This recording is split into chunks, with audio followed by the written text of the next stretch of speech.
Meanwhile, religious leaders have been challenged to embrace education if they are to succeed in their mission of evangelization.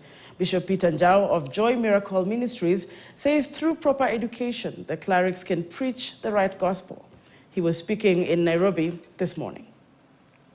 Nataka kusema kwamba taifa letu la Kenya limepitia misukosuko kwa sababu ya mafundisho ya wahubiri walio hawajaenda katika Biblia na wanatumia njia hiyo kama njia ya biashara, na imefanya kanisa linalaumiwa.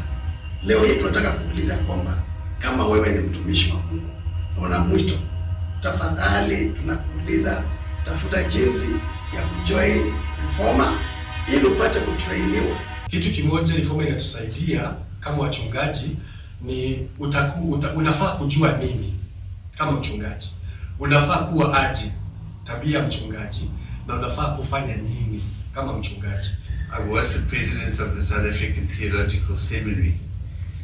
I believe that the program that Reformer offers is the answer to training people in the non-formal sector.